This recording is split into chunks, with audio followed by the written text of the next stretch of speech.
Revelation, the 12th chapter, Salakia. And I saw one of his heads as it were wounded to death, which is the fall of the Western Roman Empire. But see, his deadly wound was healed, and the world wondered after the beast. Okay, and let's look up this word wonder. Okay, the world wondered after the beast.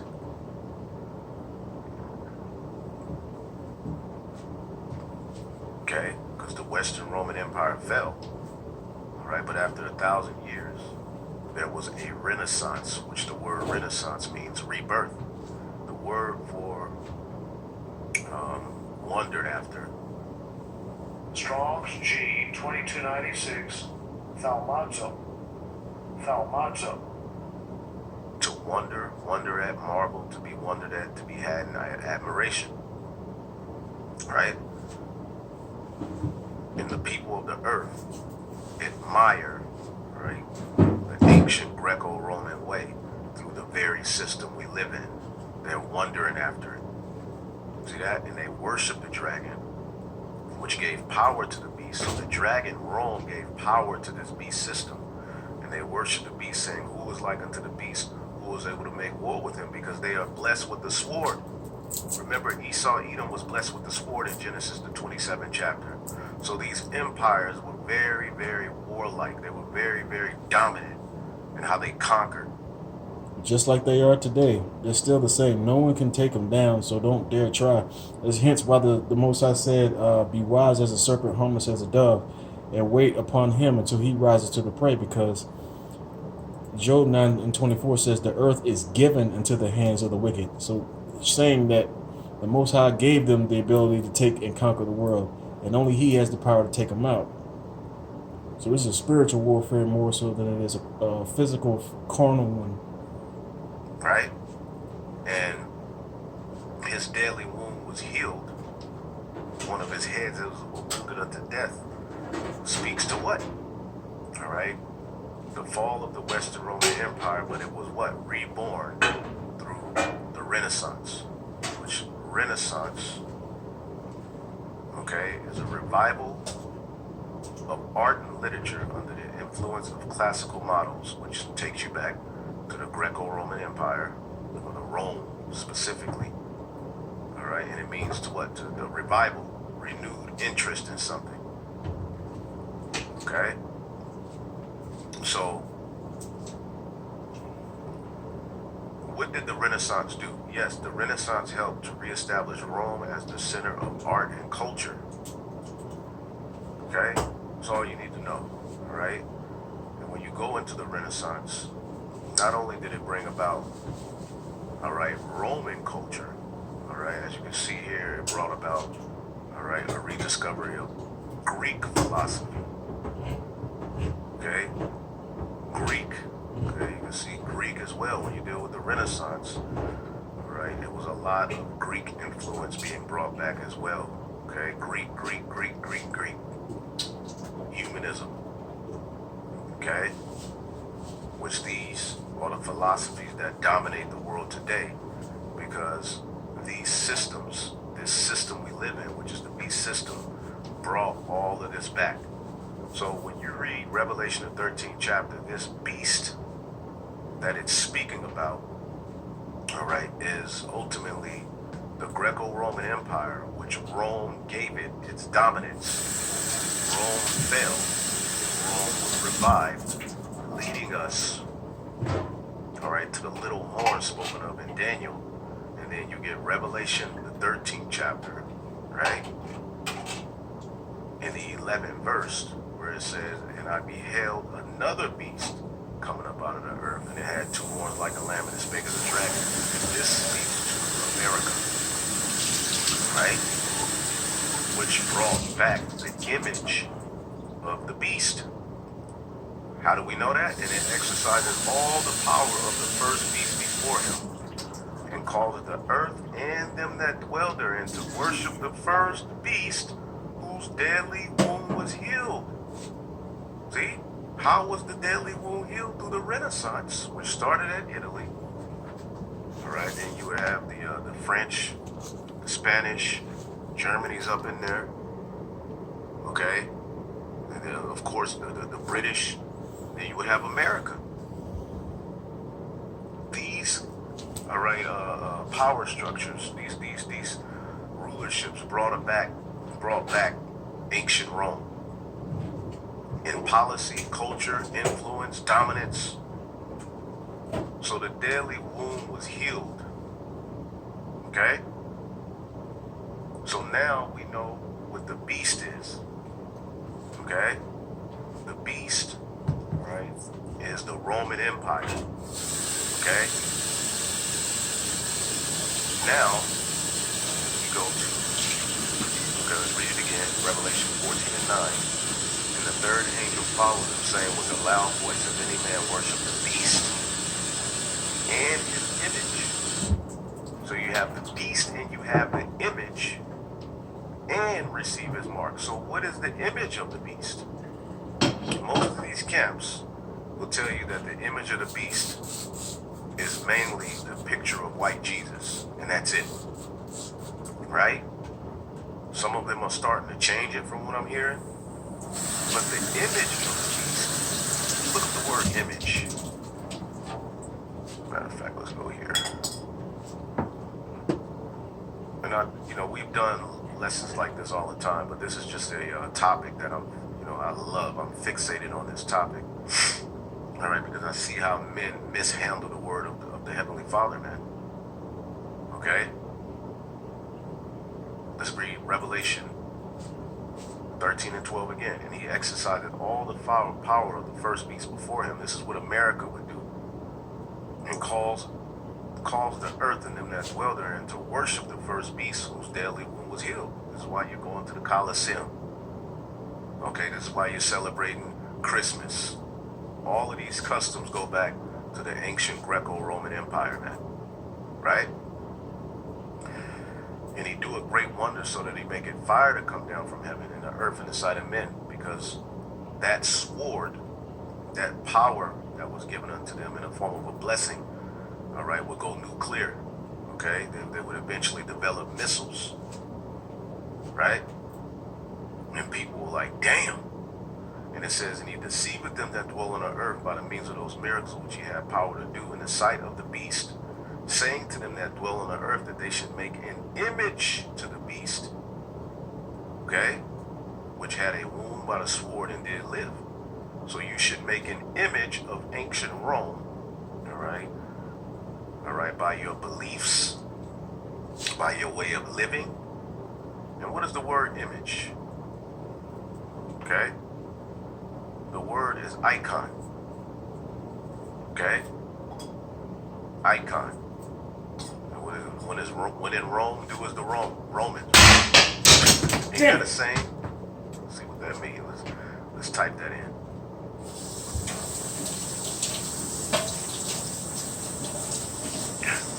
As you can see, it was a film, but I typed it in. What does the saying when in Rome mean? This is the phrase when in Rome. It was the Romans who refers to the importance of adapting yourself to the customs of the people who were in a certain place or situation and behave like they do. Okay, as the scriptures say in the book of, let's get Sirach, the 10th chapter. And anyone breaking this down different than what we are breaking it down, starting with our apostles, bishops, and elders, they're wrong. Okay? And we're not saying that out of pride, but listen and look at what we're going into, man. And listen to what John the Revelator said. Okay? Because a lot of these charlatans are now caught between a rock and a hard place, and their doctrine isn't holding up. Okay?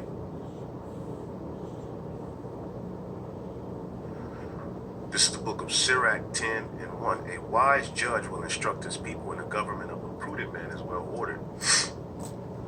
As the judge of the people is himself, so are his officers, and what manner of man the ruler of the city is, such are all they that dwell therein.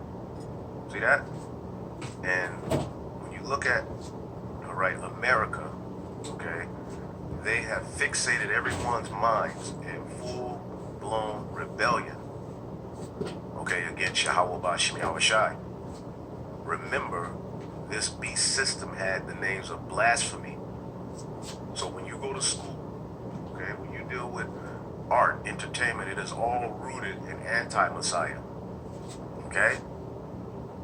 So the word for image is icon, and it means likeness, figure.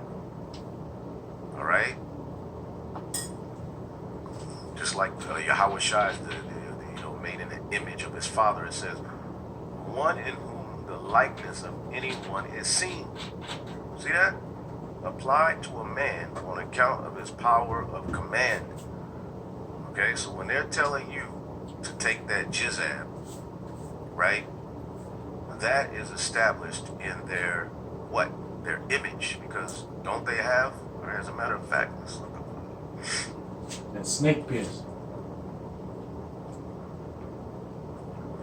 Asclepius, which when you look up the image of Asclepius, okay, it is rooted in what we know as today's med field. All right, but in a deeper sense, that goes back, all right, to the Greek, all right, not only the Greek, the Greco-Roman god of meds. Okay? Okay? Point blank period. So that's a part of their image. See? Their practices and methods of healing has nothing to do with Yahweh Ba'Shem Shai. Okay? Point blank period. And when you deal with the Renaissance, there was a medical renaissance as well. This is not medical information. All right? But the Renaissance advancements in medical.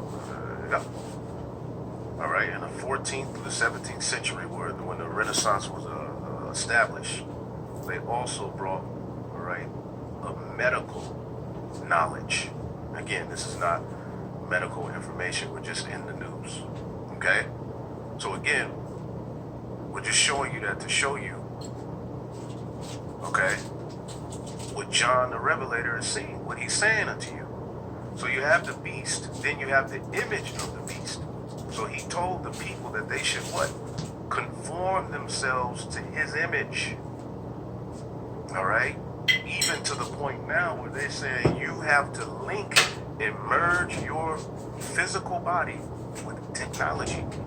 That's a part of their image. All right? Now that Rome has went technological. And the jab was an example of saying forego the Most High's immune system that he endowed us with, and succumb to and instead bow to them and their so-called immune system type implementations, which has caused a lot of P to the A-I-N. Okay, you're going to have to put our idol in you. So they're going to make an image to the beast. They're going to force you to do that, right? They have power. Let's read it again. Revelation 13 and 14. And deceiveth them that dwell on the earth by the means of those miracles, which he had power to do in the sight of the beast, saying to them, and the miracles goes into his technology and science, saying to them that dwell on the earth that they should make an image, all right, to the beast which had a womb by its sword and did live. Okay? Now, are they telling you, all right, in this day and time that are they bringing up Christianity anymore? No, it's all changed, as Christianity and white Jesus was used, all right, as a method of conquering, poisoning, and that's a part of the image of the beast, their false Christianity. But it's deeper, all right, than a mere standing still image. As it says in the next verse, he had power to give life to the image of the beast, that the image of the beast should both speak, and it's speaking through the world we live in. Again, I always bring this out. I'm not going to play it all, but this is a video I did recently. Prophecy Watch, the image of the beast, ancient Rome, America, and history you must know. Okay? And in this video, it shows you how the customs of America are rooted and influenced by ancient Rome. I'm not going to play it. You can just look that up. So, all right? Now, You have the beast. Okay, you have the image of the beast. All right, let's get it again. Revelation 14:9. The third angel followed them. All right, the men of the Lord. And this will be a big part of end time prophecy. The new song, a part of the new song is saying with a loud voice, if any man worship the beast and his image and receive his mark in his forehead or in his hand, ultimately you're going to be destroyed. Okay, and those who are delivered, it says here in Revelation 15:2, this is how you know, all right, that this mark is an end time prophecy. Revelation 15:2, because if you see how Revelation 13, 14, and 15 are written, okay, it shows you the beast system and the plan of it and what it would do in end time prophecy. In 13, it shows you in 14 the new song, which would be directly opposed to the blasphemies of the beast in his image, okay, in his mark. And then in chapter 15, Revelation 15:2, and I saw there were a sea of glass mingled with fire, and then they had gotten victory of the beast, right, and over his image and over his mark. Okay, you notice these camps never fully identify who the beast is, how it differs from the image of the beast, and how it differs from his mark. Well, we're doing that here today, and we've always done it. Okay? And over the number of his name. Okay? Which will show you the number of his name is associated with 666. Okay? So now, going back to Revelation, the 13th chapter, after he deceives you by his many miracles and by his signs and everything else, all right, while he brings the alphabet, all right, the ubiquitous community, and all of these various different blasphemies, all right, and pass laws that you can't speak against them. Okay, pass laws that you have to physically do things in order to live on earth, put things in your body and all of this. Then, verse 16, right, and if you don't, you will be killed, which we always show you that word kill could mean physically killed or it can mean separated, meaning you won't have fellowship with the beast system. Yeah, like being ostracized from society. You know, like getting like the scarlet letter A. There's a man's page I subscribe to. His name is MarkHamilton.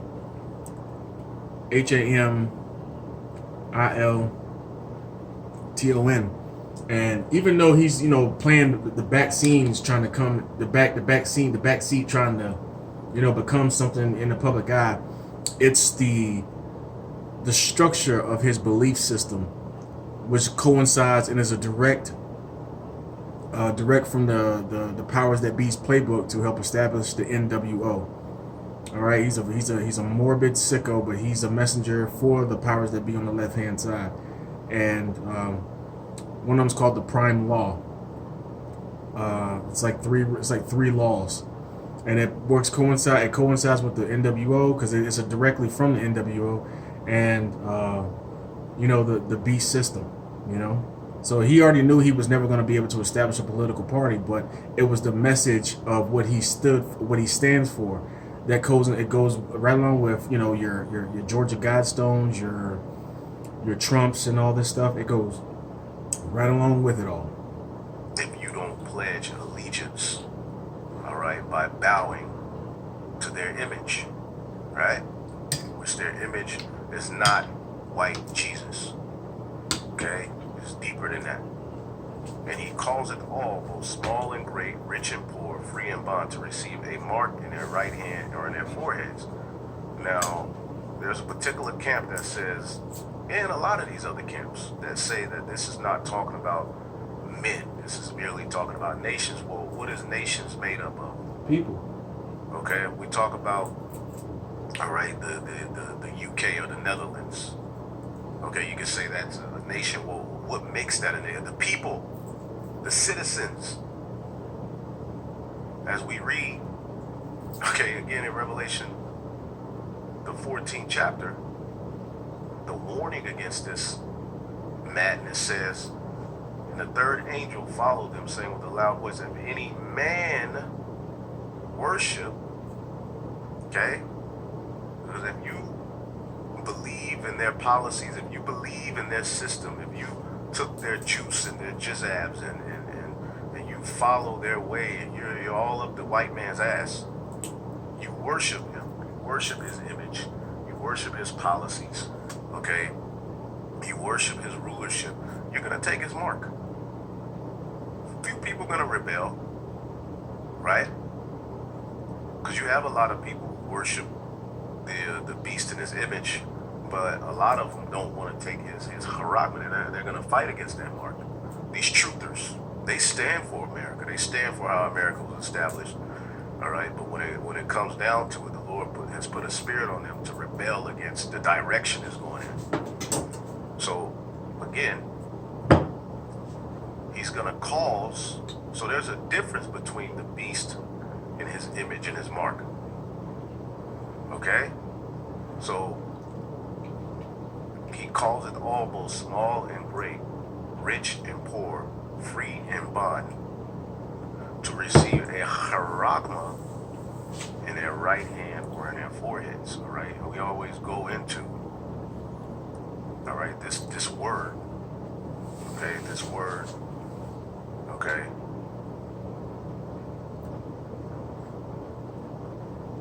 Mark. So we're breaking down the difference between the beast, his image, and his mark. Okay? And again, if you want more of an in-depth understanding of what the image is, all right, just look up this video that I did, or you can just type in GMS image of the beast, and it goes into it, man. Okay? Matter of fact, let's just play a little bit of this. 2,700 years ago by twin brothers Romulus and Remus. For centuries, the people in that version ruled their own world. They were war and conflict. They dominated the entire Mediterranean. And the original Rome was founded by the Japhetic people. Okay, the Japhites, which were the dark-skinned nation of people. But it was eventually conquered by Greeks and Romans. Okay, Edomites took over these regions, man. Okay? Reigning controlled the territory which spanned 3 continents. It was home to legendary figures like Julius Caesar and Augustus, but also the crazed emperors Nero and Caligula. Rome's history is a violent one. It was a civilization founded on bloodshed and lust, known to eventually destroy itself in the same manner.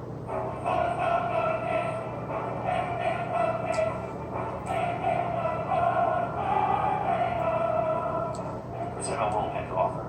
Typical perceptions of Rome include constant gladiator games, wine-filled orgies, and prosperity among all. These are all dramatizations of glorious culture that was far more similar to our own than it was different. Their influence and contributions are felt even today. By examining the history and culture of ancient Rome, we're able to see that not all of Rome died in its collapse.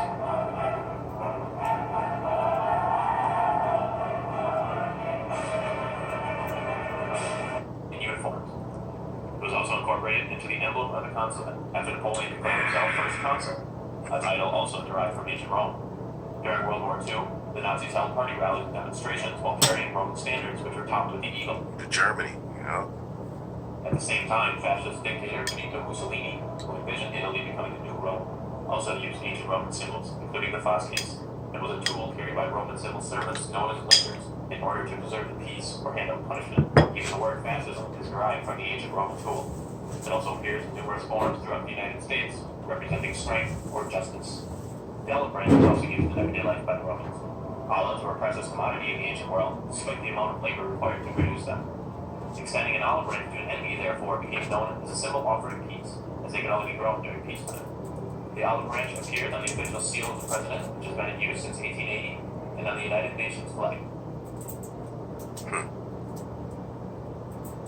In the mid-1st century BC, Julius Caesar replaced the old Roman calendar, which had 355 days, with a new one, reorganized with 365 days, with one leap year every 4 years. The renovated Julian calendar is essentially identical to the calendar system used today. Originally, the older style calendar was the beginning of the new year in March to start spring. Julius Caesar and the new year coincided with the 1st of January. Most of the names for the months are... So as you can see, the calendar, everything that we that runs the current world we live in are rooted in Greco-Roman customs. That's the image. Then you have the mark of the beast. So John the Revelator is showing you a system, all right, the Greco-Roman system, and how Rome would fall and be reborn through a Renaissance. And after the Renaissance, they would go colonizing, destroying, rape, robbing, and murdering up until America is established, right? And through America and the beast system, all right, that would mark the revival of Rome. You have the EU, NATO. They would issue forth a mark as a decree, as something you would have to take, all right, in order to buy and sell, which it goes deeper than buying and selling. But again, all right, charagma, which the root word of charagma, okay, is karax. Karax, to sharpen to a point. So this is physical. Through the idea of scratching, this is a physical thing. Okay? And we always go into it as a stamp and printed mark. You know, it's stamped up on the forehead or the right hand as a badge of the followers of the anti-Messiah. And in ancient times, even with the Greeks and the Romans, right, they had tattoos, right? Greek branding. All we have to do is type in Greeks.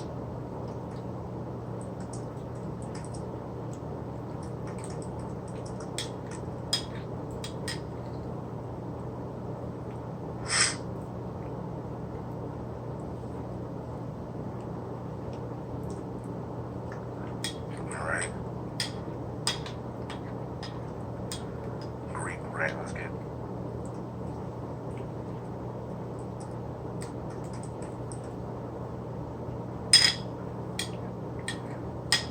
okay, the ancient, okay,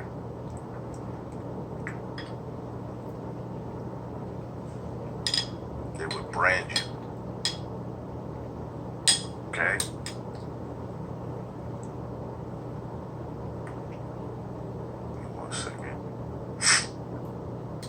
Custom that they did today in these times with their slaves, right? As a matter of fact, I believe I have a, give me 1 second, let this load.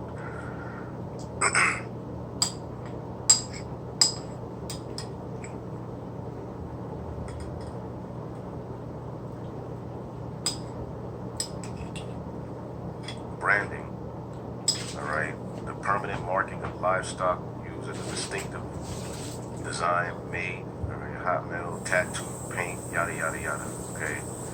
And I'm pretty when you go to the history of it, it says historical evidence indicates that hot iron branding of livestock and slaves, of course, was practiced in Eden.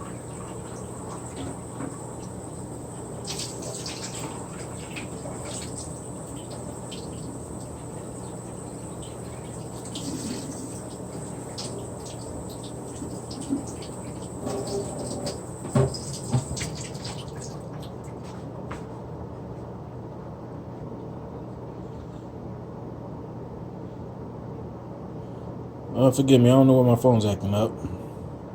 You go to the history of it. It says historical evidence indicates that hot iron branding of livestock and slaves, of course, was practiced in Eden. All right. You go to the history. I'm going to come back with another video. I'm going to see what's wrong with this. Let me try it one more time.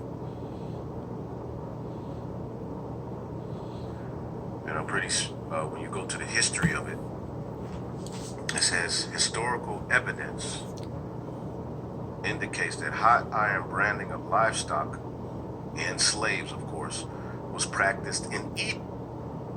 Okay. You go to the history. We seem to have a problem with that. I'm going to come back with a part 3 on this one, Lord willing. I hope this lesson was enlightening to you all who come across this video, as it is to me. Till the next time, I say shalom. I'm gonna come back with a part 2 to this, Lord willing. Okay.